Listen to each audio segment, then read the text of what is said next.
কার সে মুখ, কার জানে কি তারা ছেটানো অন্ধকার? প্রেমেন্দ্র মিত্রের কথা। এখন বিরোধীদের ইন্ডিয়া জোটের নেতৃত্বের মুখটা কার, এই নিয়ে আজ নিজেদের অবস্থান প্রথম স্পষ্টভাবে বুঝিয়ে দিল তৃণমূল।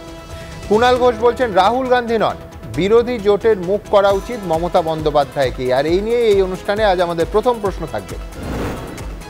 রাহুল ব্যর্থ, বিরোধী জোটের মুখ করা হোক মমতা বন্দ্যোপাধ্যায়কে। 3 অঙ্কেও পৌঁছবে না বিজেপি। ইন্ডিয়া জোটের বৈঠকে 24 ঘন্টা আগে দাবি তুললেন তৃণমূলের রাজ্য সাধারণ সম্পাদক।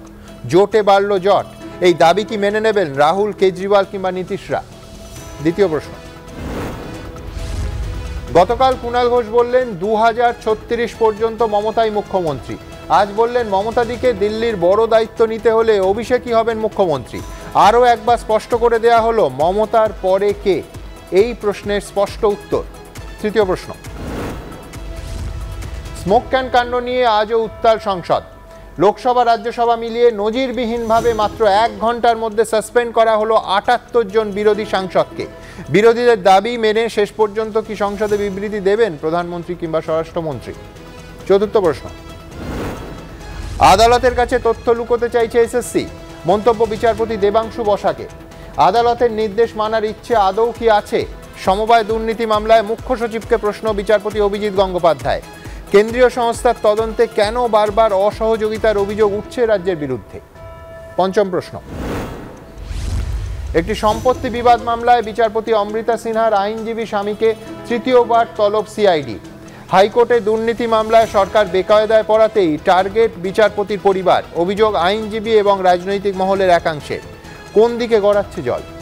তবে আজ শুরুতেই আপনাদের দেখাবো বিরোধীদের বৈঠকের 24 ঘন্টা আগে মমতা বন্দ্যোপাধ্যায়কে জোটের মুখ করা স্পষ্ট দাবি তোলা হলো তৃণমূল কংগ্রেসের তরফে। দেখুন।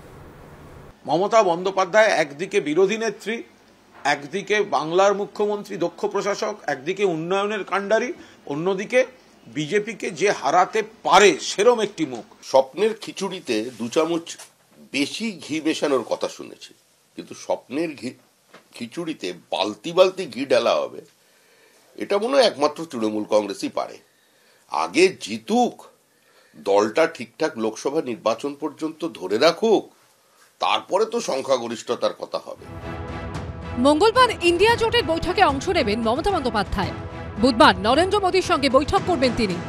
তার আগেই মমতাকে ইন্ডিয়া জোটের কার্যত মুখ ঘোষণা করে কি জোট সঙ্গীদের ওপর চাপ তৈরির কৌশল নিল তৃণমূল? নাকি এর নেপথ্যে বিশেষ কোনো রাজনৈতিক সমীকরণ আছে, বিশেষ কোনো রাজনৈতিক খেলা আছে? রাহুল গান্ধী নয় কেন 14 এবং 19-এ তখন তো মোদি বনাম রাহুল গান্ধী কংগ্রেস তো এই ওয়েবটা তুলেছিল। তাতে 14 সালে মোদি ক্ষমতায় আসেন, কংগ্রেস ক্ষমতা থেকে চলে যায়, আর 19-এ কংগ্রেস আরো কমে যায় এবং বিজেপি আরো বেড়ে যায়। ফলে এবার ইন্ডিয়া জোটটা স্পিরিট অনুযায়ী রাখতে হবে। তো আর 19-এর ভুল কংগ্রেস করেছিল, শেষ 3টে রাজ্যের ভুল কংগ্রেস করেছিল, সেই ভুলের পুনরাবৃত্তি হতে দেওয়া যাবে না। মুখ্যমন্ত্রী দিল্লি গেছেন, INDIA জোটের ব্লকের মিটিংয়ে তাকে যেতে হবে। আবার সেখানে যে আলোচনা হলো সেটা প্রধানমন্ত্রীর কাছে পৌঁছানোটা খুব জরুরি। সবার পর সভা করবেন, 2 দিন 3 দিন যাবেন দিল্লিতে একটা আমি ভাব করার জন্য, আর যতটা মোদিজিকে সাহায্য করার জন্য করতে পারেন তার চেষ্টায় উনি আছেন। দেখুন, আমি প্রথমে তৃণমূলকে বলবো যে আপনারা এজেন্সি ছাড়ুন বিজেপির। তার কারণ হচ্ছে আপনাদের বিশ্বাসযোগ্যতা নিয়ে প্রশ্ন আছে। আমি বলবো মমতা বন্দ্যোপাধ্যায়, আপনি যদি শুভবুদ্ধি সম্পন্ন মানুষ হন, আপনি দাবি দাবা নিয়ে জানান। কিন্তু আমরা দেখতে পাচ্ছি 19 তারিখে আপনি মুখোশ হয়ে যাচ্ছেন, না 20 তারিখে মুখ হয়ে যাচ্ছেন, আমরা ঠিক বুঝতে পারছি না। আমাদেরও কোথাও একটা কনফিউশন যাচ্ছে। সোমবার দিল্লি পৌঁছে একদিকে যেমন বাংলায় কংগ্রেসকে 2টির বেশি আসন দিতে যে তৃণমূল রাজি নয় তা স্পষ্ট করে দিয়েছেন মমতা বন্দ্যোপাধ্যায়, তেমনি আলোচনা যুক্তিসঙ্গত হলে বামেদের সঙ্গেও কথা বলার বার্তা দিয়েছেন তিনি। Somebody must play the cat. I don't have any problem if they have the genuine things. But Bengal, you know that they have only 2 seats. Majority of the political parties, if they are agreed for seat sharing 1-to-1, then automatically everybody will come together. Principally, I don't have any grievances against anybody. Not even against the communists. Differences. Because they are working with BJP. But instead of that, I don't have any motto or any vendetta not to work with anybody. I can work with anybody. I don't have any problem. জোটের জট কি তাহলে বেড়েই চলেছে? আশাবুল হোসেন, কৃষ্ণেন্দু অধিকারী ও দীপক ঘোষের report, ABP আনন্দ।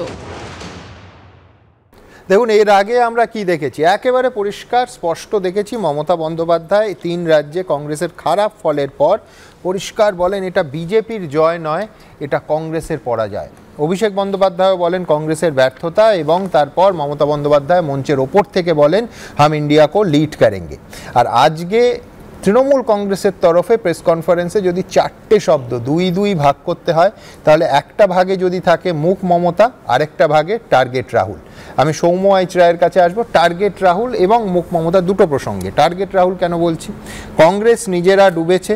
2014 সালে রাহুলকে সামনে রেখে ইউপিএ হেরেছিল, 19-এ নরেন্দ্র মোদী আসন আরও বাড়িয়েছেন।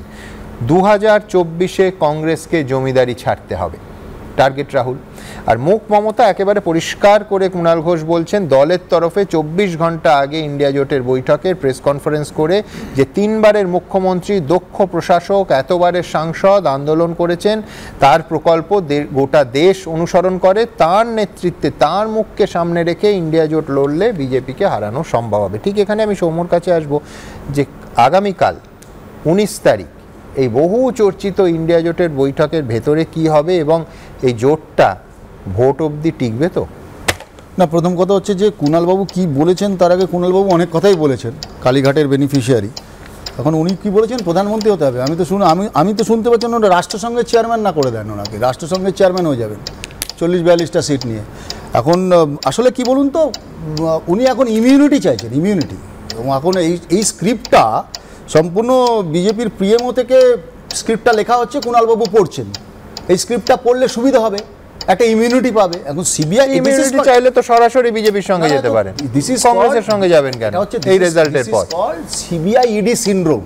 এই সিবিআই ইডি সিনড্রোমটা থাকলে এই বরাবর আপনার দেখেনি মেঘালয়, গোয়া, ত্রিপুরা যেরকম বিজেপির বিরুদ্ধে কংগ্রেসের ভোট কেটে তারপরে 69টা বিল, এগুলো ইত্যাদি ইত্যাদি হয়, ঠিক সেম ভাবে এটাকে বলে বিরোধীর ঐক্যের বিরোধিতা। বিরোধী ঐক্য না, ঐক্যের বিরোধিতা করার জন্য যত রকম পিএমওর ইনস্ট্রাকশনে এটা কুণালবাবুদের করতে হবে।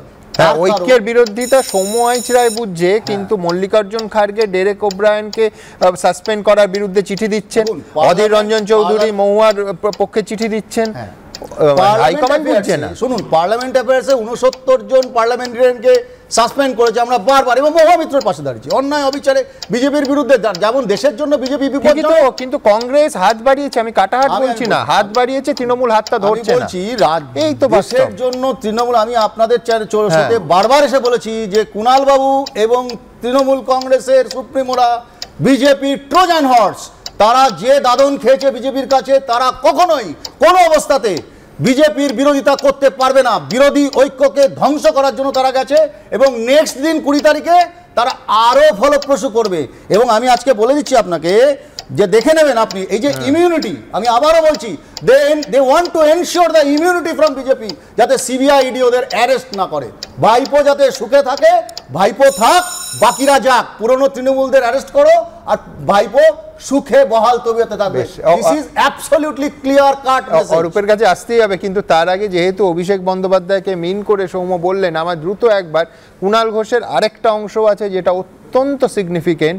কালকে বলেছিলেন কুণাল ঘোষ যে 2036 সাল পর্যন্ত মমতা বন্দ্যোপাধ্যায় মুখ্যমন্ত্রী থাকবেন, তারপর অভিষেক বন্দ্যোপাধ্যায় মুখ্যমন্ত্রী হবেন। আজকে একেবারে পরিষ্কার বলেছেন যে যদি দিল্লির দরজা খুলে যায়, দিল্লি বড়সড় দায়িত্ব নিতে হয় দিল্লিতে মমতা বন্দ্যোপাধ্যায়কে, তাহলে এখনই অভিষেক বন্দ্যোপাধ্যায় মুখ্যমন্ত্রী।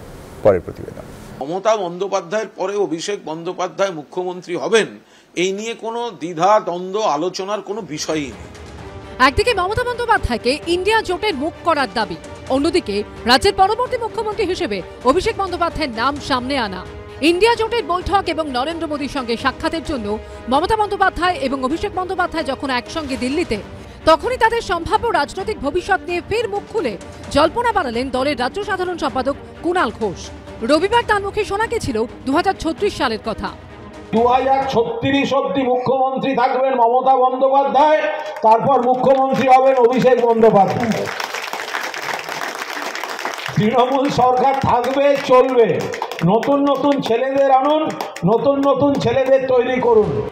সোমবার আবার নতুন জল্পনা উস্কে দিলেন তিনি।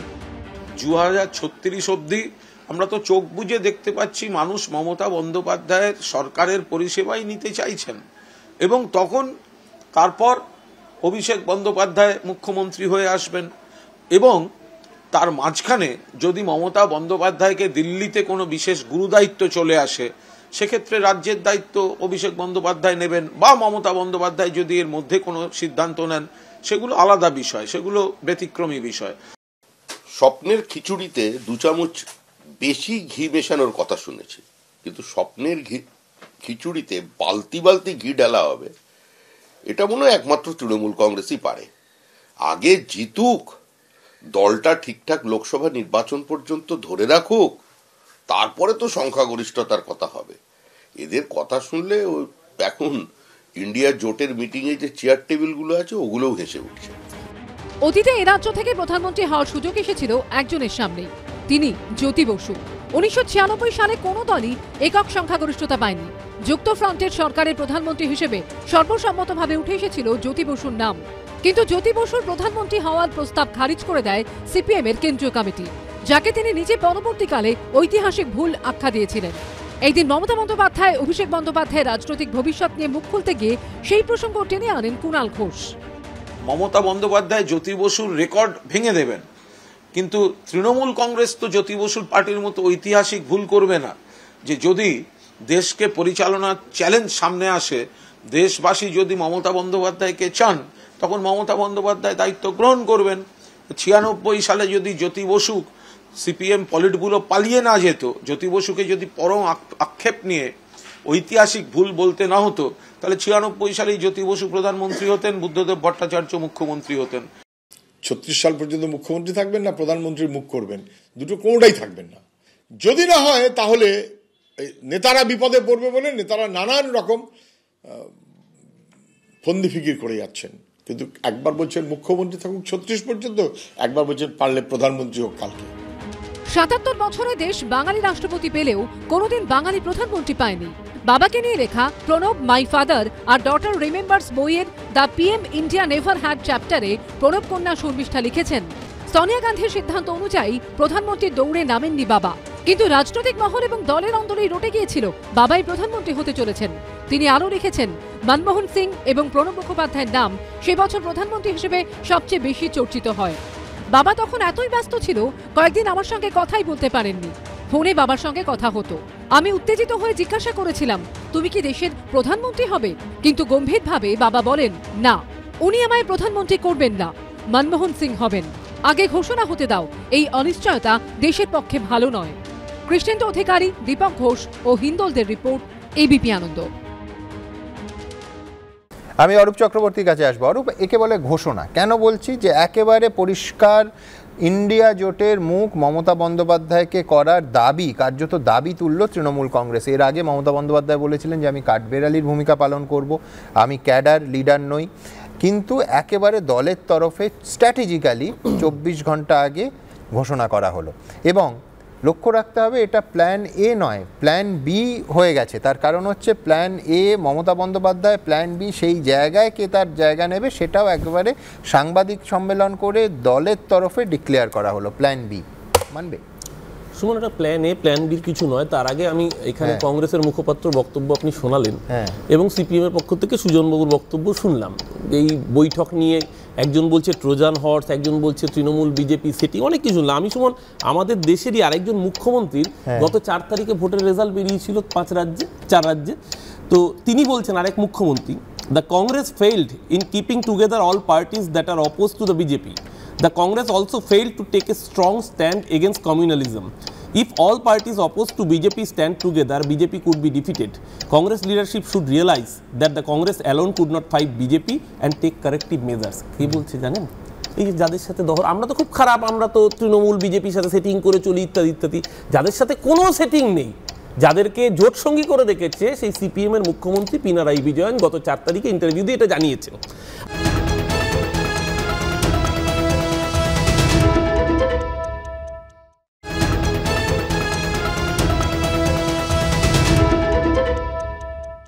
আচ্ছা, আমাদের বলতে হয়নি। ধরুন 2014 সালে কংগ্রেস রাহুল গান্ধীকে মুখ করেছিল। কংগ্রেসের ইতিহাসে মানে এত শতাব্দী প্রাচীন দলের ইতিহাসে 44-এ নেমে যাওয়া এর আগে কখনো হয়নি। 2019 তার প্রায় পুনরাবৃত্তি, মাত্র 11টা সিট বাড়ল। G23 নেতারা আপনারাই সুমন একাধিকবার দেখিয়েছেন, বারংবার করে বলেছেন দলের মধ্যে ওপেন ডেমোক্রেটিক প্ল্যাটফর্ম নেই, আমরা শেয়ার করতে পারছি না।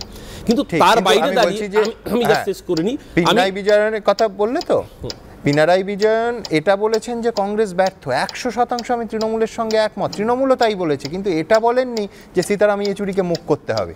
না, আমি কি বলছি এক্স্যাক্টলি, কারণ সীতারাম ইয়েচুরি তো মুখ হওয়ার জায়গা থাকবেন না। কেন থাকবেন না? কারণ পার্লামেন্টারি ডেমোক্রেসির জায়গাটা যদি আপনি দেখেন, সেই জায়গায় দাঁড়িয়ে ভারতবর্ষের বুকে এই মুহূর্তে মমতা বন্দ্যোপাধ্যায়ের যে রাজনৈতিক অভিজ্ঞতা আছে, সারা ভারতে কজন রাজনীতিবিদের সেই রাজনৈতিক অভিজ্ঞতা রয়েছে, যার 7 বারের সংসদ হওয়ার অভিজ্ঞতা আছে, দেশের 3টে টার্মের একটা রাজ্যের মুখ্যমন্ত্রিত্বের অভিজ্ঞতা রয়েছে, 2 দফায় রেল মন্ত্রকের অভিজ্ঞতা রয়েছে, আরো একাধিক মন্ত্রক সামলানোর অভিজ্ঞতা রয়েছে। এই বিপুল অভিজ্ঞতা আমরা বলছি আগামী দিন ইন্ডিয়া জোটকে বিজেপির বিরুদ্ধে লড়াইতে আরো কার্যকর এই কারণেই হবে, যেভাবে বাংলা দেখিয়েছে মোদিকে হারাতে পারে। আমরা বলছি, আমি তোমার দুটো শব্দ তুললাম, আমরা বলছি। এটা 24 ঘন্টা আগেও কিন্তু এত স্পষ্ট করে তৃণমূল কংগ্রেস বলেনি, এই দাবি তোলেনি যে মমতা বন্দ্যোপাধ্যায় যোগ্যতম নেত্রী, তাকেই মুখ করতে হবে। সুতরাং আমি আবার বলছি, ওইটাই ঘোষণা। আবারও বলছি, আমরা মনে করছি যে মমতা বন্দ্যোপাধ্যায়ের নেতৃত্ব সামনে থাকলে বিজেপিকে হারানো সম্ভব। আমরা মনে করছি এই কারণে, আমি সেটাকে কাউন্টার করছি না, কিন্তু এই বলাটা, এই মনে করাটা, এই মনে করার সগর্ব ঘোষণাটা নতুন না। নতুন কেন বলছি দেখুন, আমি আরেকটা ইন্টারেস্টিং কথা বলি। ধরুন, কারণ এতদিন কি হচ্ছিল ইন্ডিয়া জোটে, আমরা দেখেছি সমস্ত লাইভ প্রেস কনফারেন্সে তারা বলেছেন আমাদের জোটের কোনো মুখ নেই, আমরা একসঙ্গে লড়াই করব, জিতে আমরা মুখ তৈরি করব। এবার ঠিক আছে, আমি শুনলাম। এবার আমি বলি আপনাকে আরেকজনের কথা, তার নাম আমরা অনেকে জানি, অনেকে হয়তো জানি না, সুনীল কানুগলু, যিনি রাহুল গান্ধীর ব্যক্তিগত স্তরে অ্যাডভাইজার, ভারত জোড়ো যাত্রার পরিকল্পনাও যার মস্তিষ্ক প্রসূত বলে আমরা জানি। কর্ণাটক জয়ের অন্যতম কাণ্ডারি সুনীল কানুগলু, এটা কংগ্রেস নিজেই তাকে স্বীকৃতি দিয়েছে। এমনকি তেলেঙ্গানা, রাহুল গান্ধীর প্রশান্ত কিশোর বলছো, তেলেঙ্গানার দায়িত্ব ছিল তার হাতে, সেই সুনীল কানুগলু পর্যন্ত বলেছেন যে কংগ্রেসের একাধিক নেতৃত্ব কিভাবে তাকে মধ্যপ্রদেশ এবং রাজস্থানে কাজ করতে দেয়নি, যার ফলে কংগ্রেসের এবং আজকে তো এটা সমাজবাদী পার্টি বলেছে, সমাজবাদী পার্টির সাথে মধ্যপ্রদেশে জোট করলে অন্তত 13টা সিটে রাজস্থানে সিপিএম এর যেটা সিট ছিল, 2টো এমএলএ ছিল। কমলনাথের, আমি তোমায় যোগ করে দিচ্ছি, কমলনাথের সেই মন্তব্য অখিলেশকে নিয়ে এবং একইভাবে সিপিআই হয়েছে, হবে কংগ্রেসের উত্তরটা নেই। সোমো, কংগ্রেসকে বুঝতে হবে যে এই জমিদারি দাদাগিরির জায়গা নেই। না না, এখানে লড়াইটা 11টা বলেছে, বিজেপিকে হারাতে হলে তোমার ভেতরে দায়বদ্ধতাকে অনেক বেশি। আচ্ছা ঠিক আছে, আমায় বলতে বলেছে 11টা সিট জিতেছে নাকি 2019 সালে বেশি জিতেছে, ঠিক আছে, তার মধ্যে 8টাই জিতেছে পশ্চিমবঙ্গে। তারপরে ওই যে 4বার বলছি না, 7 বার এমপি হয়েছেন, তার মধ্যে 4 বারই হয়েছেন বিজেপির সঙ্গে, আর 3 বার কেন্দ্রীয় মন্ত্রী হয়েছেন বিজেপির সঙ্গে। দিল্লিতে আজ মমতা বন্দ্যোপাধ্যায় বলেছেন আলোচনা করতে করতে বিজেপির বিরুদ্ধে আমার আলোচনা অসুবিধা নেই, কিন্তু কংগ্রেস তো দুটো আছে। 4 বার বিজেপির এমপি কোথা থেকে হয়েছে, কোন সালে বিজেপির এমপি হয়েছে, পশ্চিমবঙ্গে বিজেপির এমপি কোন সালে হয়েছে সেগুলো একটু বলে দিন। 4 বার কবার হয়েছে? না, পশ্চিমবঙ্গে বিজেপি 4 বার বললেন, প্রথম 2টো এমপি যায় সংসদে, কেন্দ্রীয় মন্ত্রী হয় মমতা বন্দ্যোপাধ্যায়ের দৌলতে, এটা অস্বীকার করতে পারবে? একদম একদম। আচ্ছা, 4টে কেন্দ্রীয় মন্ত্রী। আর 2001 সালে যারা বিজেপি এবং বামেদের প্রতিনিধির কাছে আসবো, তার আগে আপনাদের সামনে রাখবো যে এই ইন্ডিয়া জোটের মুখ কারা কারা। আজকে তৃণমূল কংগ্রেস যখন ঘোষণা করে দিল যে মমতা বন্দ্যোপাধ্যায়কে মুখ করা উচিত, কারা কারা তার নিকটতম প্রতিদ্বন্দ্বী হতে পারেন আগামীকাল অর্থাৎ 19 তারিখে সেই বহু চর্চিত বৈঠকে? নিঃসন্দেহে একজন নীতিশ কুমার, একজন অরবিন্দ কেজরিওয়াল।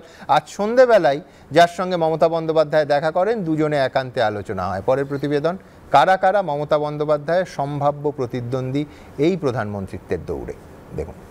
বিশ্বাসযোগ্য মুখ যদি সামনে রেখে এবং মমতা বন্দ্যোপাধ্যায়ের অভিজ্ঞতা এবং দেশের অন্যান্য সিনিয়র নেতৃত্বের মুখকে একসঙ্গে রেখে যদি ইন্ডিয়া জোট লড়ে, সেক্ষেত্রে বিজেপি 3 অঙ্ক পার হতে পারবে।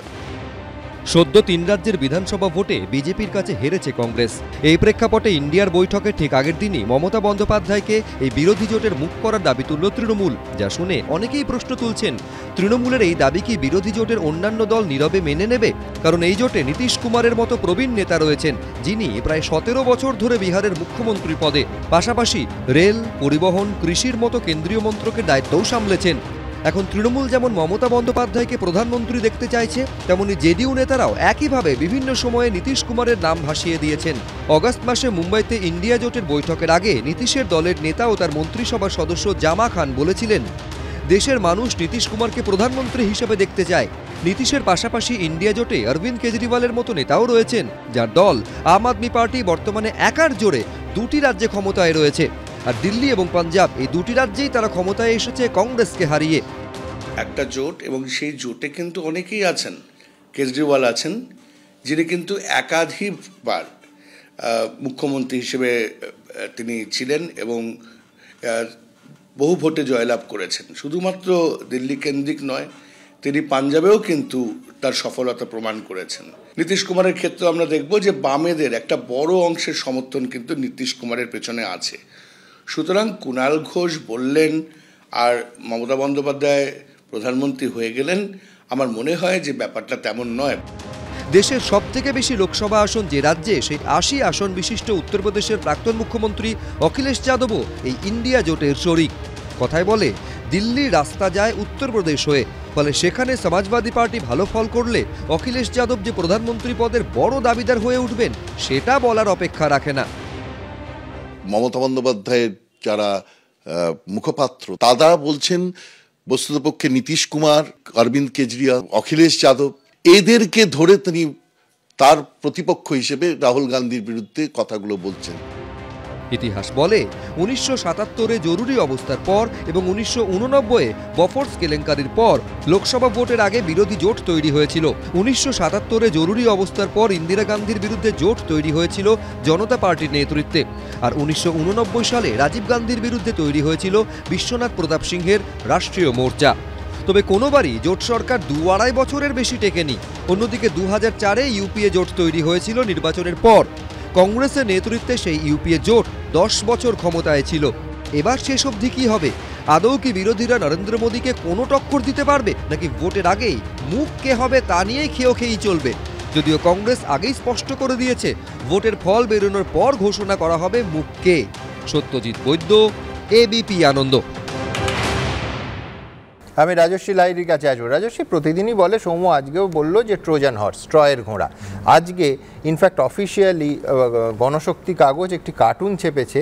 কার্টুনটি বলছে যে মমতা বন্দ্যোপাধ্যায় হাতে তার পেন ড্রাইভ, তিনি নরেন্দ্র মোদীকে 20 তারিখ গিয়ে বলছেন যে এই ড্রাইভে গতকাল ইন্ডিয়া জোটের বৈঠকে যে আলোচনা হয়েছে পুরোটারই রেকর্ডিং আছে।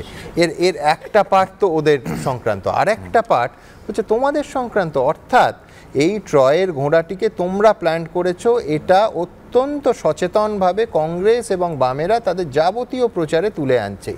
শুধু আমি যোগ করে দেবো যে আজকে কুণাল ঘোষ বলেছেন যে মমতা বন্দ্যোপাধ্যায় যদি মুখ হন 3 অঙ্ক পেরোবে না বিজেপি, অর্থাৎ 100-র নিচে তোমাদের আসন সংখ্যা আটকে যাবে। আচ্ছা, আমি যেখান থেকে অরূপ দাস শেষ করলো একটা কোট ভুলে গেছেন, পিনারাই বিজয়ন এই কথাটাও বলেছেন যে কংগ্রেস কেরালাতে তার সিটগুলো আর ধরে রাখতে পারবে না। 20টা সিট আছে কেরালাতে, সেখানে 19টি কংগ্রেস পেয়েছে, 1টি বামফ্রন্ট পেয়েছে। তো 19টিও ধরে রাখতে পারবে না। রাহুল গান্ধী কেরালার থেকে কিন্তু জিতে সংসদে গিয়েছেন। তো যাই হোক, সৌম্যদা অনেক কথা বললেন। 98 সালে কংগ্রেস ভেঙে তৃণমূল কংগ্রেসের জন্ম। 2001 সালে কংগ্রেসের সঙ্গে জোট করে 60টি আসন বিধানসভায়। 2009 সালে জোট, 26টি এমপি। 2011 সালের সরকার। তো আমি জানি না এখানে, আমি শুধু যোগ করবো যে এবার তো শোনা যাচ্ছে রাহুল গান্ধীর বিরুদ্ধে বামেরা প্রার্থীও দিতে পারে। দেখুন, সে ওদের ব্যাপার। আমাদের কাজ হচ্ছে আমরা এখন পপকর্ন নিয়ে গ্যালারিতে বসে শো দেখছি। এদের মধ্যেকার দাম্পত্য কলহ, সতীনের লড়াই আমাদের দেখে লাভ নেই এর মধ্যে। যাই হোক, ন্যাশনাল মিডিয়া থেকে আরম্ভ করে নিচে আটকে যাবে মমতা বন্দ্যোপাধ্যায় মুখ হলে। বিভিন্ন সার্ভে, ন্যাশনাল সার্ভে থেকে আরম্ভ করে সব জায়গায় দেখাচ্ছে বিজেপি 320+ যাচ্ছে। আমরা খুব কনফিডেন্ট নিজেদের ব্যাপারে। 7 মণ তেলও পুড়বে না, রাধাও নাচবে না। কুণাল ঘোষ যে কথাগুলো বলেন, আমি দাবি দিয়ে বলতে পারি ক্যামেরাটা অফ হওয়ার পরে ঘরের সামনে গিয়ে আয়নার সামনে দাঁড়িয়ে উনি নিজেই হাসেন। ওই কথায় বলেন না, মেকিং ওয়ানস ওন হ্যাপিনেস। আমার মনে হয় সেটা উনি নিজেই হাসেন নিজের কথা শুনে। কারণ না উনি তো বলেছেন সারদার এন বেনিফিশিয়ারি মমতা ব্যানার্জি, সারদার সব টাকা মমতার বাড়িতে। কংগ্রেস আর সিপিএম বলছেন যে কুণাল ঘোষদের দিয়ে তোমরা বলাচ্ছ এই কথা, যাতে ইন্ডিয়া জোট আরো অনৈক্যের চেহারাটা সামনে আসে। এটা সৌম্যদা বলছেন। আর রাহুল গান্ধী, সোনিয়া গান্ধী মমতা ব্যানার্জিকে এরকম জায়গায় দুদিকে মাঝখানে নিয়ে বসিয়ে তারাও বৈঠক করছেন, বিরিয়ানি খাচ্ছেন। হ্যাঁ, কিন্তু তোমরাই তো বারবার ইন্ডিয়া জোটের কথা উঠলেই, রাজস্বী এই স্টুডিওতে বসেও তুমি কতবার বলেছো যে ওরা আগে ঠিক করুক মুখ কে হবে। তো মুখ নিয়ে লড়াইয়ের কথা তোমরা বলছো, আর এক্স্যাক্টলি তাই তো হচ্ছে। ওরা ঠিক করুক ওদের মতন মুখ নিয়ে, ওদের কে হবে মুখ, ওদের কে মুখ হবে, কে কিডনি হবে। মমতা ব্যানার্জি তো বলেছিলেন এটার আমার কিডনি, অমুকটা আমার লাংস, তমুকটা আমার মাথা। তো ব্রেন যখন হাঁটছে, এখন ব্রেন হাঁটছে, এখন ব্রেন ওয়াকারে হাঁটছে, তাই ব্রেনও কথা বলছে, অনেক কিছু চলছে। এবার দেখা যাক। দেখুন, মমতা ব্যানার্জি সব কথাগুলো হচ্ছে বেঙ্গলে বলবে। কেন বলবে? কারণ পশ্চিমবঙ্গে হাওয়াটা গরম করতে হবে, পায়ের তলার থেকে মাটি সরে যাচ্ছে। আগের বার তো 22টা মতন এমপি পেয়েছিল, এবার তো সিঙ্গেল ডিজিটে নেমে আসবে, সে জায়গা পশ্চিমবঙ্গের মাটি তৈরি হচ্ছে। পশ্চিমবঙ্গে নিজের কার্যকর্তাদেরকে স্লোগান হবে যে বাঙালি প্রধানমন্ত্রী চাইলে তৃণমূলকে ভোট দিন। তো বাঙালি প্রধানমন্ত্রী, বাঙালি তো অরিজিনাল প্রথম প্রধানমন্ত্রী তো পেয়েছে দেশে সুভাষচন্দ্র বোস, তারপরে মমতা ব্যানার্জিকে নিয়ে এসে একেবারে আপনি ওই আর বললাম না, যাই হোক কথাগুলো যা বলে সে জায়গায় নিয়ে আসা, সেটা কখনোই পশ্চিমবঙ্গ করবে না। মুশকিলটা হচ্ছে বিজেপি স্পেকুলেশন তো থাকবে, প্রত্যেক দল চাইবে পোলাও যখন স্বপ্নে খাবে ঘি বেশি ঢালতে তো ক্ষতি নেই, ও 1 কেজি চালে যদি 2 কেজি ঘি ঢালে তাতে তো বারণ করছে না কেউ। কিন্তু এই টানাপোড়েনে তো ওদের হাসি চওড়া হচ্ছে। আজকে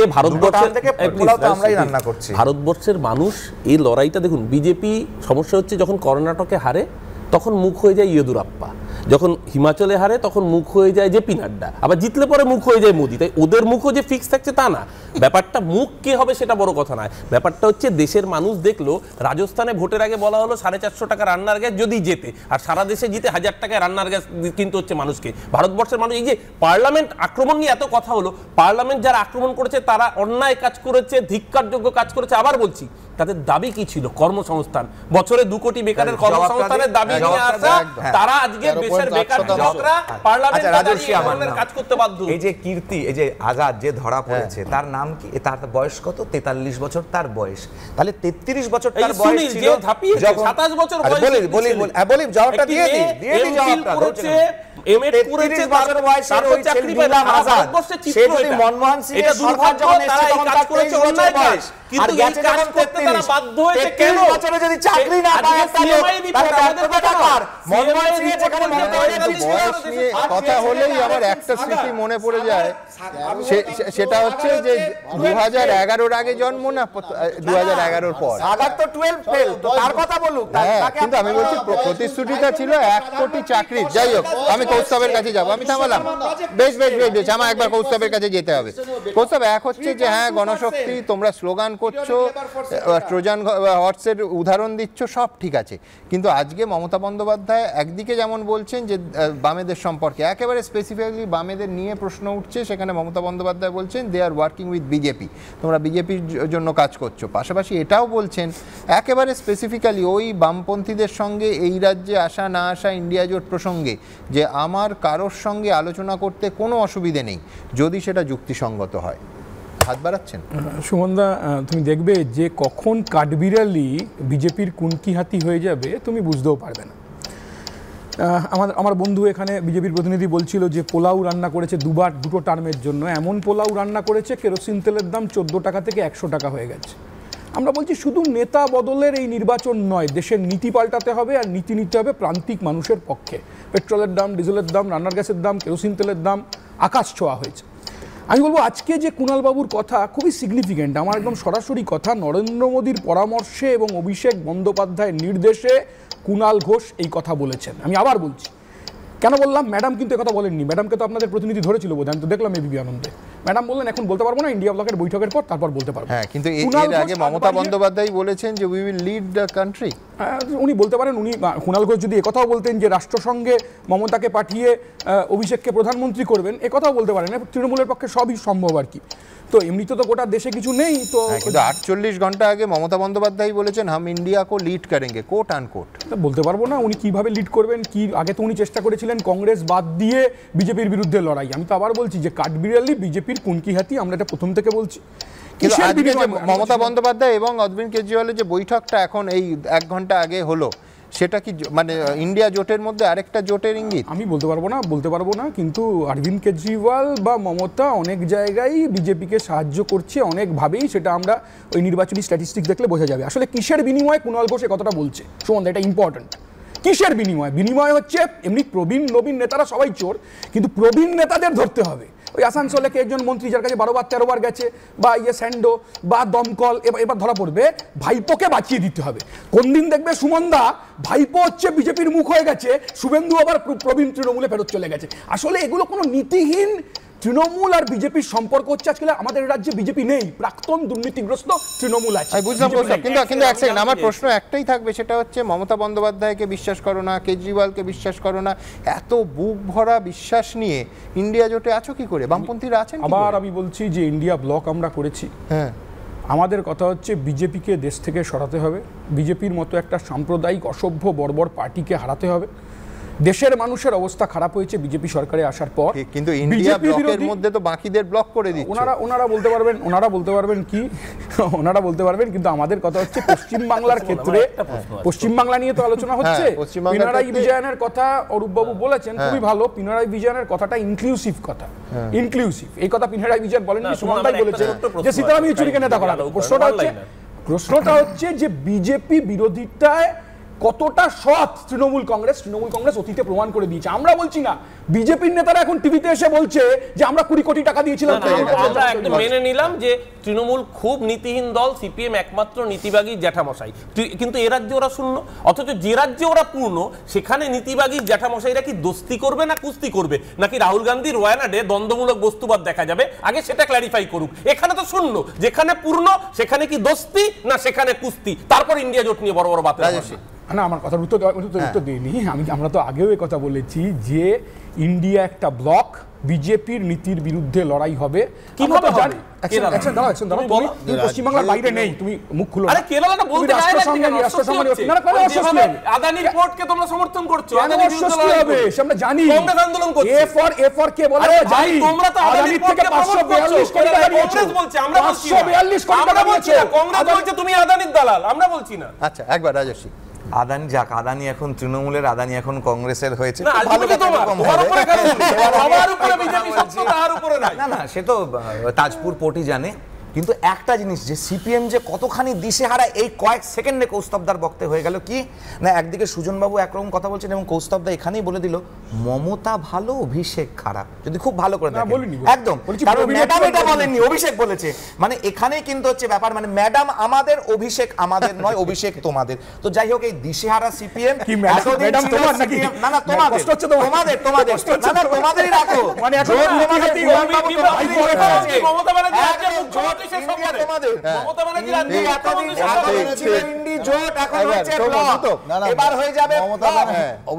রাগ হচ্ছে কি মমতা ব্যানার্জির সাপোর্টে যদি একটাও শব্দ বলে তাহলে এদের অসুবিধা হয়ে যাবে। কারণ মমতা ব্যানার্জি তো মানে ওল্ড ফ্রেন্ড, যখন বিপদে পড়ে, বিজেপি যখন বিপদে তখন এদের দরকার লাগবে, তখন দরকার লাগবে। এক সেকেন্ড রাহুল, আমার আগের প্রতিবেদনে আমি দেখালাম যে কাদের দিক থেকে এই মুখ হওয়ার তো একটা প্রতিযোগিতা, এবং প্রত্যেক রাজনীতিবিদ তার মধ্যে কোনো অন্যায় নেই যে তিনি অ্যাম্বিশাস হতেই পারেন, তিনি দেশের প্রধান বিরোধী জোটের মুখ হতেই পারেন। আমি বলছি, প্রথম হচ্ছে যদি নীতিশ কুমার, মমতা বন্দ্যোপাধ্যায় নিকটতম প্রতিদ্বন্দ্বী, দুজনকেই ধরি, কিন্তু দক্ষযোগ্য লেগে যাবে যে উনিও বলবেন যে একেবারে কংগ্রেসের সঙ্গে একসময় জোট করেছেন, বিজেপির সঙ্গেও জোট করেছেন, মমতা বন্দ্যোপাধ্যায়ের মতো এই অভিজ্ঞ, এর আগে মুখ্যমন্ত্রী ছিলেন, রেলমন্ত্রীও ছিলেন অরবিন্দ কেজরিওয়াল। অরবিন্দ বলবেন যে আমি দুটো রাজ্যে ক্ষমতায় আছি, আর কেউ যেটা নেই। প্রাক্তন আমলা, দক্ষ প্রশাসক, এই শব্দবন্ধ অরবিন্দ কেজরিওয়াল সম্পর্কেও ব্যবহার করা যায়। তো ইন্ডিয়া জোটের মূল সমস্যা কি, যেটা অলরেডি বিজেপির রাজনৈতিক প্রচারে অবধি আসতে শুরু করেছে, যে মুখ নিয়ে দ্বন্দ্ব, সেখানে আটকে যাবে জোট? দেখো, আমি একটা কথা ভাবছি, যে এই যে পলিটিক্যাল সিচুয়েশনে এত লোক বলছে, প্রত্যেকেরই একটাই লড়াই। একজন বললো, দোস্ত ভালো কথা, ইন্ডিয়া ব্লক, আমরা সাম্প্রদায়িকতার বিরুদ্ধে লড়ছি, বেশ লড়ছি, কাদের সাথে লড়ছি, কেন লড়ছি এর উত্তর নেই। আমরা একটা ব্লক বানিয়েছি, লড়বো, কিন্তু একে অপরের মধ্যে কাদা ছড়িয়ে হবে। যে যার বিরুদ্ধে পাচ্ছে কাদা ছুটছে, প্রত্যেকে হেয় প্রমাণ করার চেষ্টা করছে। কংগ্রেস এত বড় বড় কথা বলছে, দুর্নীতির যার এমপির বাড়িতে আবার ধরা পড়ছে 350 কোটি টাকার বেশি।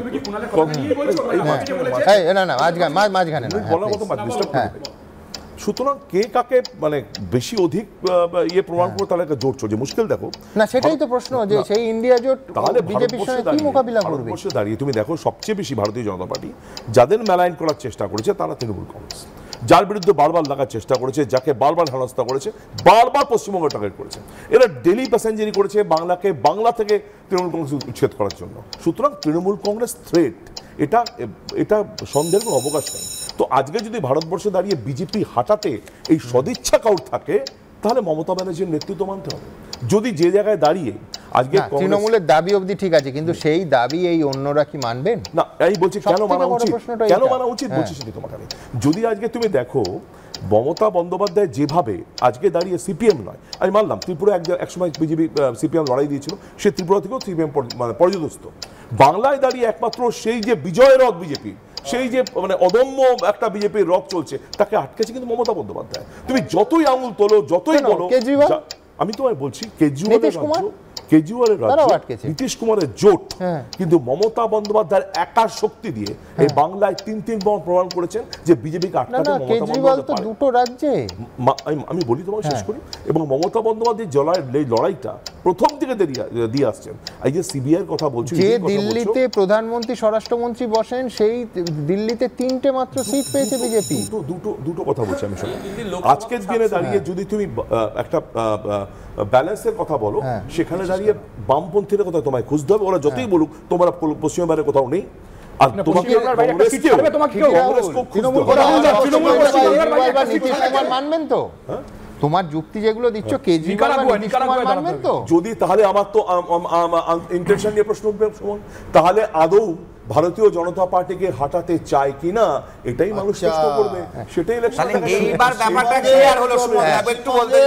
পশ্চিমবঙ্গে 2014 সালের পরে সব থেকে খারাপ রেজাল্ট 2014 আর 19-এ হয়েছে বিজেপির বিরুদ্ধে বিরোধীদের। সেখানে পশ্চিমবঙ্গে সব থেকে বেশি গ্রোথ, 11টা সিট বেড়েছে, তার মধ্যে 8টা সিট পশ্চিমবঙ্গে। এখন ওরা যে যুক্তি দিচ্ছে, তাহলে ওই যুক্তিটাও দিক না, গোয়ার যুক্তিটা, গোয়া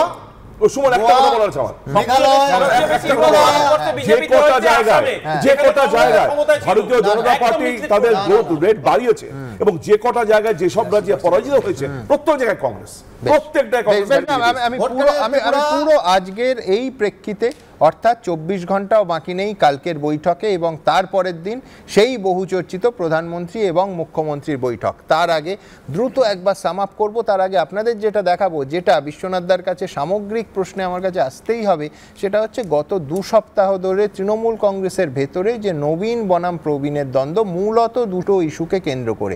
দ্রুত একবার মনে করিয়ে দেবো এই প্রেক্ষিতে কেন মনে করালাম, সেটাই আমার পরের প্রশ্ন থাকবে। দেখুন, ভোটে দাঁড়ানো নিয়ে তৃণমূলে বয়সের ঊর্ধ্বসীমা, এক ব্যক্তি এক পদ থেকে অবসর, না পদ আঁকড়ে থাকা, নবীন প্রবীণ দ্বন্দ্ব। লোকসভা ভোটের আগে সম্প্রতি এরকমই নানা বিতর্কে তৃণমূলের অন্দরের মতানৈক্য সামনে চলে এসেছিল। একে একে মুখ খুলেছিলেন তৃণমূলের প্রবীণ থেকে নবীন নেতারা। এমনকি ভিন্ন সুর শোনা গিয়েছিল খোদ মমতা বন্দ্যোপাধ্যায় ও অভিষেক বন্দ্যোপাধ্যায়ের গলাতেও। যেমন সৌগত মাঝে মাঝে বলে, আমার তো বয়স হয়ে গেল। কিসের বয়স? মানুষের মনের কি কোনো বয়স আছে? যারা নতুন এসছেন, পুরনোদের সম্মান দিয়ে মাথায় রাখবেন। রাজনীতি হোক বা যে কোনো ফিল্ডে হোক, আমি মনে করি একটা ঊর্ধ্বসীমা থাকা দরকার। এই ইস্যুতে তৃণমূলকে চাঁচাছোলা ভাষায় আক্রমণও করেন শুভেন্দু অধিকারী। ভাইপো নাকি গত 2 মাস কথা বলছে না পিসির সঙ্গে, কার্শিয়াংয়েও নাকি মুখামুখি হয়নি। একটা চাপ আছে যে ভাইপো বলছে তুমি রিটায়ার করে যাও, আর পিসি বলছে যে না, এখনই রিটায়ার করার জায়গায় আমি নেই। কিন্তু এই আবহে চলতি দিল্লি সফরে একসঙ্গে মমতা বন্দ্যোপাধ্যায় ও অভিষেক বন্দ্যোপাধ্যায়। রবিবার কলকাতা বিমানবন্দর থেকে একই বিমানে দিল্লি যান দুজনে। দিল্লি পৌঁছে অভিষেক বন্দ্যোপাধ্যায়ের গাড়িতে করেই তার বাসভবনে পৌঁছন মমতা বন্দ্যোপাধ্যায়। দলীয় সাংসদদের সঙ্গে বৈঠক করতে অভিষেক বন্দ্যোপাধ্যায়ের বাসভবন থেকে এই দিন একসঙ্গেই দুজনে পৌঁছন নিউ বঙ্গভবনে। মঙ্গলবার দিল্লিতে বিরোধী জোট ইন্ডিয়া চতুর্থ বৈঠকে মমতা বন্দ্যোপাধ্যায়ের সঙ্গে থাকবেন অভিষেকও। পরের দিন নরেন্দ্র মোদীর সঙ্গে দেখা করবেন মমতা বন্দ্যোপাধ্যায়, তখনও তার সঙ্গী অভিষেক বন্দ্যোপাধ্যায়। মমতা ব্যানার্জি দিল্লি গেছেন, সঙ্গে দোসর ভাইপো। INDIA জোট করে একদম পরের দিন সোজা মোদিজির পাশে গিয়ে হাজির হবেন, যাতে মোদিজির আশীর্বাদ ভাইপোর ওপরে ঠিক মতো বর্ষিত হয়, যাতে পিসি এবং ভাইপো দুজনে এই নানান তদন্ত থেকে রেহাই পাবার ব্যবস্থাটাকে নির্দিষ্ট করে ফেলা যায়। মানুষ তৃণমূলকে একটা গোল ফুটবলের মতো দেখে, তৃণমূলের সব এক। মানুষ কে কার সঙ্গে সম্পর্ক খারাপ হলো সেটা নিয়ে খুব একটা বেশি চিন্তিত নয়। পরিবারতান্ত্রিক রাজনৈতিক দলে রাজতন্ত্র যখন প্রতিষ্ঠিত হয়ে যায়, মালিকানা কার হাতে যাবে প্রত্যেকের জানা। দুজনে একসঙ্গে থাকবেন এটা তো বলাই বাহুল্য। একসঙ্গেই গেছেন, তৃণমূল কংগ্রেসের সেখানে ইন্ডিয়া জোটে কথা বলার জন্যে, আর মমতা বন্দ্যোপাধ্যায়, অভিষেক বন্দ্যোপাধ্যায় আর একটা কাজে গেছেন, সেটা হচ্ছে 10.5 কোটি বাঙালির অধিকার এবং তাদের ন্যায্য পাওনা, ন্যায্য বকেয়ার দাবি প্রধানমন্ত্রীকে রাখার জন্যে। সুতরাং সব মিলিয়ে ঠিকই আছে, একসঙ্গেই তো থাকবেন। Trinamool Congress family would consider it is our family, so it is together. जब परिवार एक है तो उसमें हमको डिसीजन लेना क्या है, मतलब तृणमूल कांग्रेस परिवार डिसीजन लेगा जब कुछ होगा। अभी तो चलो ना, चलते हैं ना, चलता रहेगा। কয়েক মাসের মধ্যেই লোকসভা ভোটের দিন ঘোষণা হবে, তার আগে কি তৃণমূল ঐক্যবদ্ধ? আশাবুল হোসেন, দীপক ঘোষ ও হিন্দলদের রিপোর্ট, এবিপি আনন্দ। আমি বিশ্বনাথ চক্রবর্তীর কাছে আসবো। বিশ্বনাথ, 3টে দিক থেকে এই ইন্ডিয়া জোটের 24 ঘন্টা আগে আমরা যদি দেখি, এক হচ্ছে জোটের ছন্নছাড়া অবস্থা, 2 জ্যোতিবাবুর ক্ষেত্রে যে শব্দবন্ধ ব্যবহৃত ঐতিহাসিক ভুল, তৃণমূলের তরফে সেই শব্দবন্ধ ব্যবহার করে কোথাও কি 27 বছর পর একটা বাঙালি মুখ্যমন্ত্রীর একটা আবেগ 2024 ভোটের আগে তোলার চেষ্টা কিনা, এবং 3 নিঃসন্দেহে গত 2 সপ্তাহ ধরে যে নবীন বনাম প্রবীণ দুটো মূলত ইস্যুতে যে বিতর্ক আমরা দেখেছি, কোথাও কিন্তু আজকে দলের তরফে পরিষ্কার করে দেয়া হলো যে উত্তরাধিকার নিয়ে কোনো বিতর্ক নেই। মমতা বন্দ্যোপাধ্যায়ের পরে এক এবং একমাত্র অভিষেক বন্দ্যোপাধ্যায়। 3টে স্তরের আলোচনা আছে। একটা হলো যে নতুন করে আবার তৃণমূল কংগ্রেস মত পরিবর্তন করলো। কেন তৃণমূল কংগ্রেস বারবার মত পরিবর্তন করছে? এটা রাজনীতি চর্চার একটা বড় জায়গা, যে ইন্ডিয়া জোট নিয়ে বারবার তাদের অবস্থান পরিবর্তন হচ্ছে। এবং এটা ঠিক যেভাবে মমতা বন্দ্যোপাধ্যায় কালকের গুরুত্বপূর্ণ বৈঠকের আগে মত পরিবর্তন করলেন, কারণ মুখপাত্র বলেছেন মানে তিনি দলের কথা বলেছেন, তাহলে বুঝতে হবে যে আলটিমেটলি মমতা বন্দ্যোপাধ্যায় কি বলতে চাইছেন, কিভাবে জোটটা নিয়ে চলতে চাইছেন, তা নিয়ে একটা ধোঁয়াশা তৈরি হবে। এবং এটা বলা যায় যে লিডারশিপের প্রশ্নটা কিন্তু ক্রাইসিসের মধ্যে পড়বে।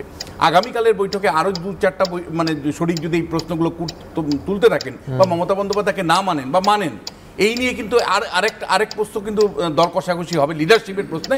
এবং সাধারণ ভোটার কি দেখবে, যে বাবা নির্বাচনের আগেই যদি ইন্ডিয়া জোটের মধ্যেই মারামারি হয়, প্রতিনিয়ত দ্বন্দ্ব চলতে থাকে, লিডারশিপ দেওয়ার মতন কেউ নেই, তাহলে আমি এই জোটকে ভোট দিব কেন, ভোট দিয়ে নষ্ট করবো কেন?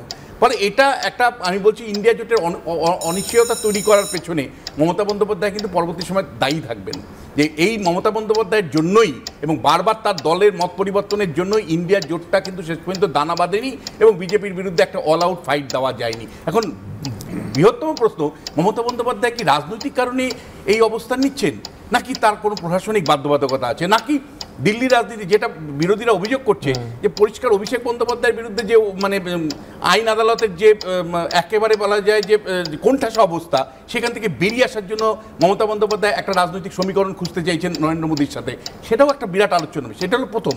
দ্বিতীয় হলো, এটাতে মমতা বন্দ্যোপাধ্যায় একটা লাভ আছে, রাজ্য রাজনীতিতে একটা লাভ আছে। কি রাজনৈতিক লাভ আছে?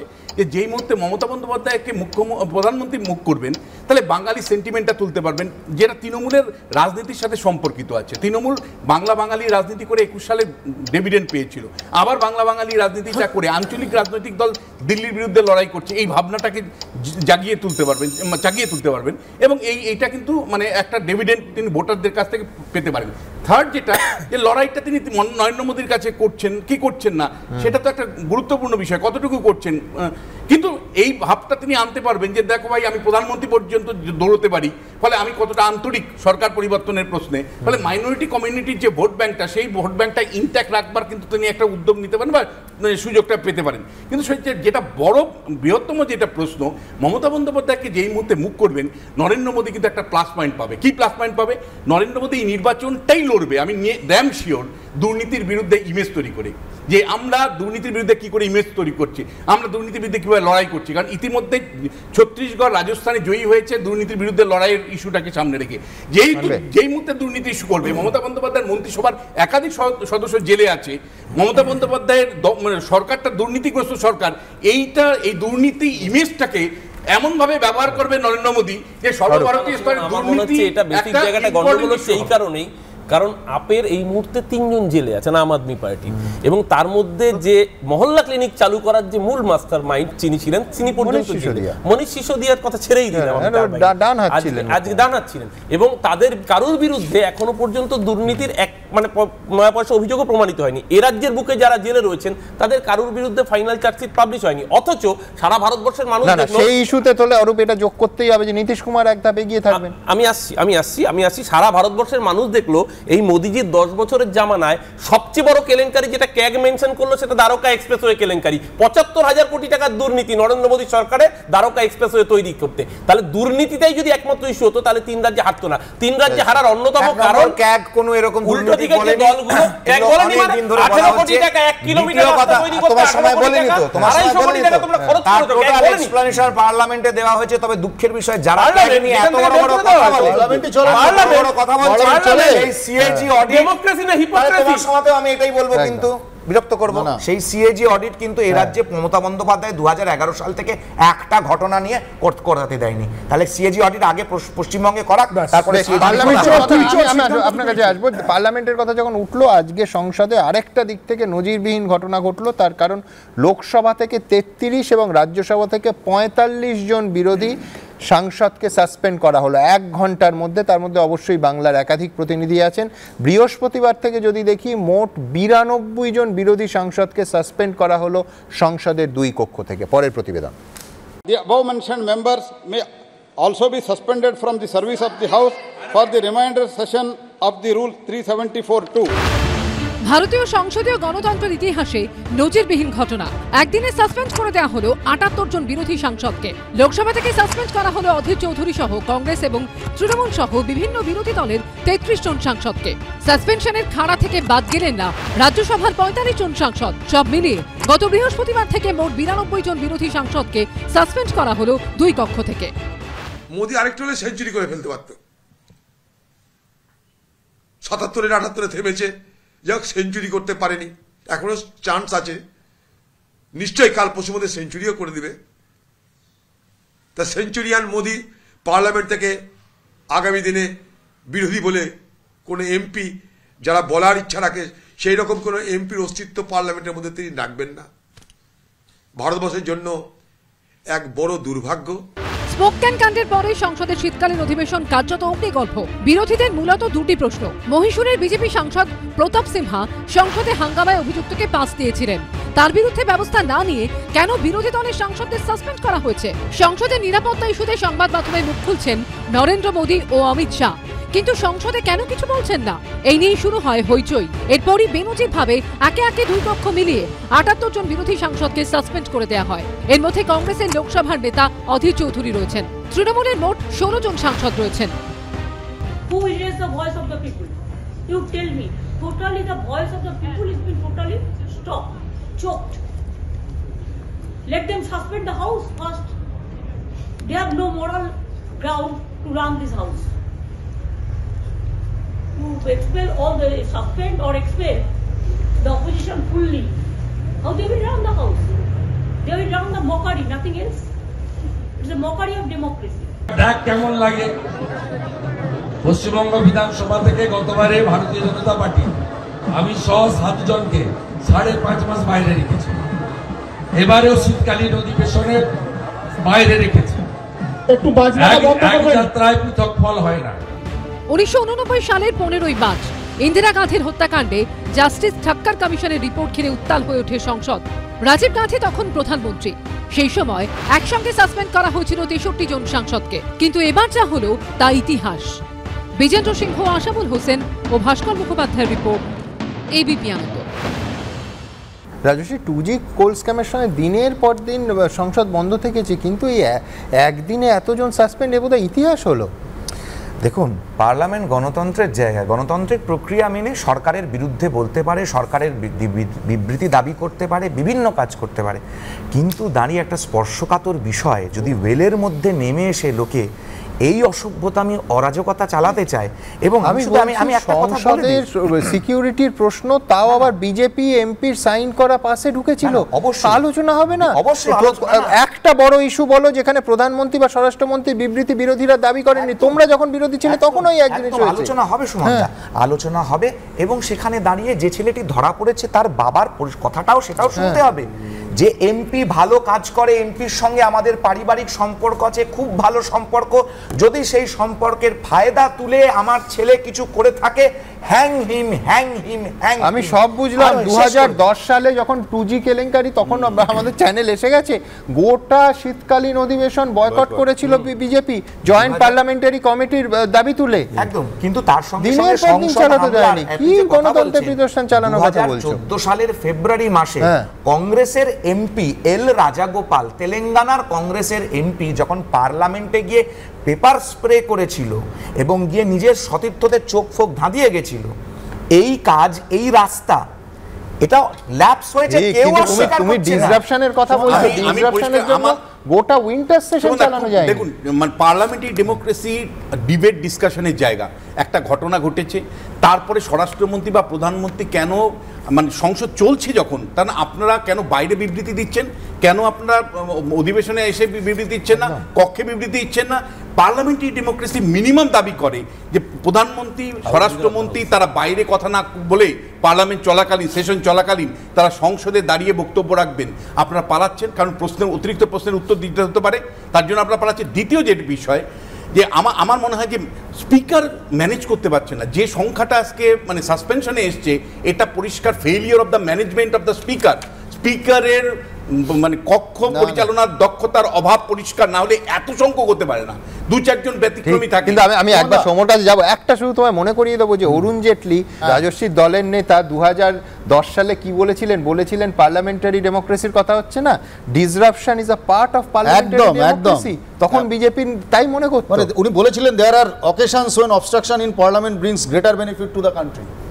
একদম অরুণ জেটলির কোট আনকোট। আমি বলছি এদের একটা ভীষণ সুন্দর ন্যারেটিভ আছে, মানে সুমনদা বলছে democracy is beautiful when it is in theory, but in practice it is fallacy। আপনি ডেমোক্রেসিকে প্র্যাকটিস করতে পারবেন না। বরং এটা হচ্ছে কি, হনলুলুতে যদি বৃষ্টি পড়ে প্রধানমন্ত্রী টুইট করেন, তো প্রধানমন্ত্রী লোকসভাতে দাঁড়িয়ে বলবেন না স্বরাষ্ট্রমন্ত্রী 7 লেয়ার সিকিউরিটি ব্রিচ হলো, তিনি সংসদে বিবৃতি দেবেন না, সংসদের বিরোধীরা বিবৃতি দেবেন না, তাদেরকে বের করে দাও। আমার মনে হয় একটা নতুন কয়েনেজ আবিষ্কার হবে। আমি একটু আগে বলছিলাম ডেমোক্রেসি না হিপোক্রেসি, আমার মনে হয় শব্দটা সঠিকভাবে হবে মোদিক্রেসি। এটা যদি মোদিক্রেসি নমুনা হয়, এক সেকেন্ড জাস্ট ওয়ান লাইন। আজকে তো এতজনকে বহিষ্কার করেছে, আগের দিন স্পিকার এমন একজনকে বহিষ্কার করেছেন, ডিএমকে সাংসদ এসআর পার্থিবন, যিনি সেদিনকে পার্লামেন্টে উপস্থিত নন, দিল্লিতেই নেই, তবু সে বহিষ্কার। এটা যদি মনে করিয়ে দিই যে রাজ্য বিধানসভায় অবশ্য লিডার অফ অপোজিশনকে প্রায় প্রত্যেক সেশনে বহিষ্কার করা হয়। না সেটা অন্য জিনিস, যে পার্লামেন্টে উপস্থিত একই জিনিস। না একদম না গ্যাপ করে দেওয়া, বিধানসভার বিরোধী দলকে গ্যাপ করে দেওয়া, গলা বন্ধ করে দেওয়া। আমি তো বলছি প্র্যাকটিসে অসুবিধা। মজার কথা মনে পড়ছে, ধন্যিমের গল্পটা মনে আছে তো? ওই যে টিমকে জিততে হবে, জমিদার জওহর রায় হ্যান্ডবল দে, রেফারি রবি ঘোষ বল হাতে বগলে তুলে নিয়ে বলছে হ্যান্ডবল। এই জায়গায় দাঁড়িয়েছে বিরোধী দলের সংসদের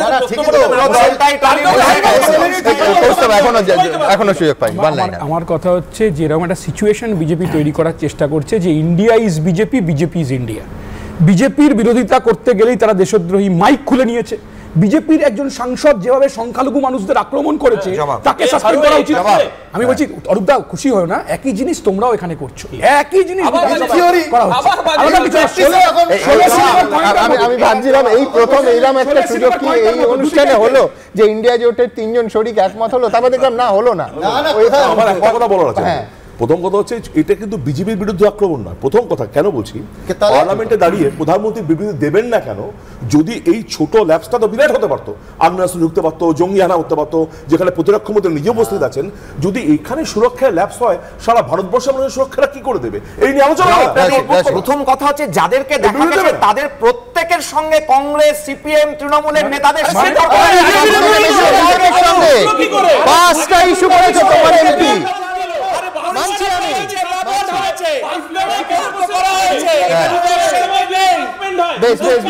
কিন্তু আপনারা কি বলছেন?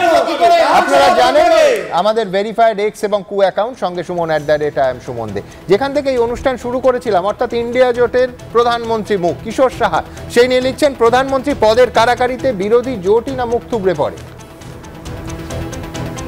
অবিনাশ রায়চৌধুরী লিখছেন বিজেপি বিরোধী হিসেবে মমতা বন্দ্যোপাধ্যায়ের সাফল্য প্রশ্নাতীত, গত বিধানসভা ভোটেই সেটা স্পষ্ট।